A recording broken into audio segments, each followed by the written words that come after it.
Hi everybody and welcome to Heel Heat. My name is George Coles, and on this episode we're walking in Memphis. The topic of this walking in Memphis, USWA from November 11th, 1995. Before we get into the video, if you want to check out the video I reviewed for this, there will be a link in the description. For Walking in Memphis, we consider it from commercial break to commercial break. We rate the segments. We rate the segments from 1 to 5 here.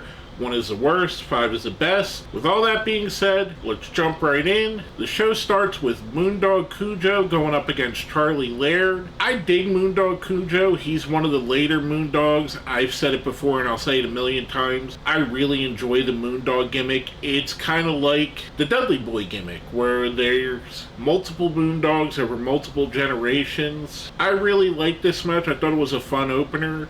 Moondog Cujo picks up a win really quickly. I'm going to give this one a 3. Next segment, we come back to Eddie Marlin being called out by Bullet Bob Armstrong. This immediately told me what I already kind of thought was going to be going on. This is right in the Smoky Mountain USWA war, and Eddie Marlin was representing USWA. Bullet Bob was the commissioner of Smoky Mountain. Bullet attacks Eddie Marlin with the help of Tracy Smothers, Jesse James Armstrong, who you may know as a Road Dogg, and also Well Done. Video, they say that Eddie Marlin's leg was injured. We go into another video where Jesse James Armstrong calls out Eddie Marlin and kind of attacks him as well. Go from that, that's followed up by an in-ring interview, or an in-studio interview with Jesse James Armstrong, who says he has a call coming in from his father, Bullet Bob Armstrong, from the Bahamas. Jesse James basically lays out an open challenge for any USWA wrestler, Smoky Mountain versus USWA, winner take all, promotion versus promotion. In that, he brings out Tracy Smothers with him, the Smoky Mountain Massacre, and Tex Slazenger. And if you're not familiar with Tex Slazenger, he would go on to be Phineas Godwin and Naked Midian, or just Midian later on.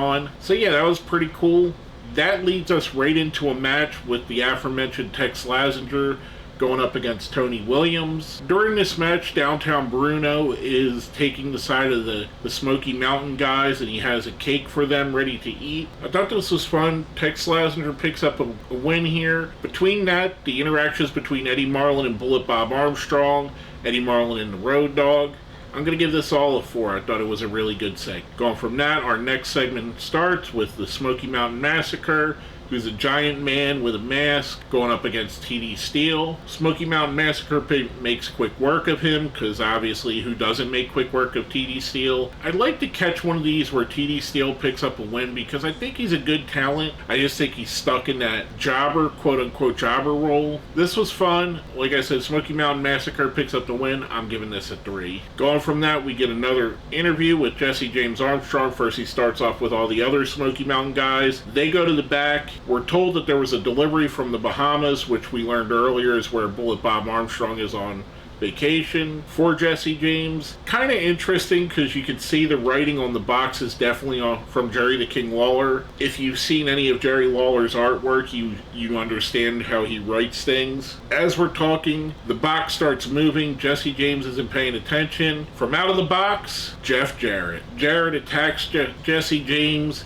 They brawl out of the building. This was really awesome. I'm going to paraphrase and say something that I've heard Jim Cornette say a million times. Anything that comes out of a box is always going to be over. This is proof of that adage.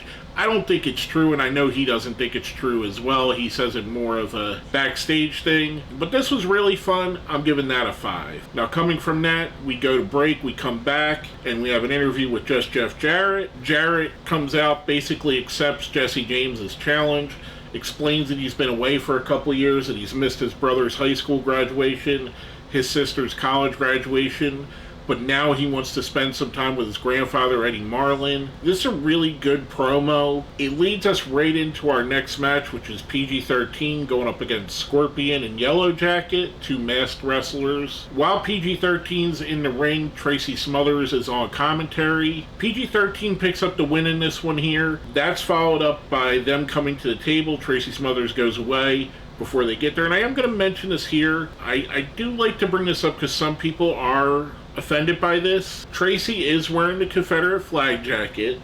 If this is something that offends you, definitely may want to avoid this video. There's also a questionable commercial for a Christian phone company that talks badly about AT&T supporting a gay pride parade, so be aware that's on there. The commercials are all in this episode, which I always enjoy. Even if I don't enjoy the commercial itself, I enjoy seeing the commercials of the era. But going from that, PG-13 wins. They do a little interview. All a really good segment between the PG-13 match, their interview, Jeff Jarrett's interview.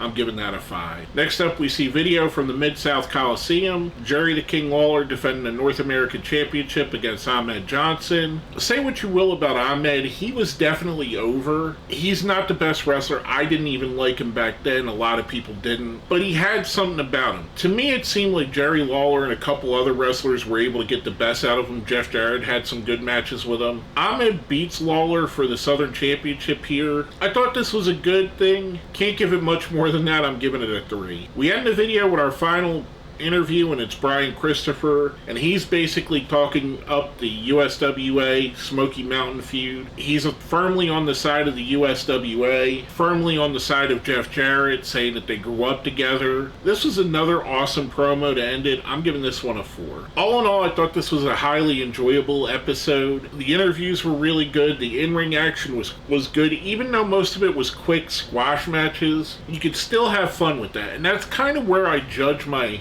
shows on. The 1 to 5 scale is how much I enjoy it. It's not necessarily the work rate or the amount of counters or kickouts or flips you do. It's how much I enjoy it. Now, do I enjoy matches that have a great work rate and multiple kickouts and multiple finishers? Yeah, I definitely do. But I also enjoy just a good story being told. Overall, I'm giving the show a 4. I thought it was highly enjoyable. That being said, let's smash that like button, share the video, subscribe if you haven't.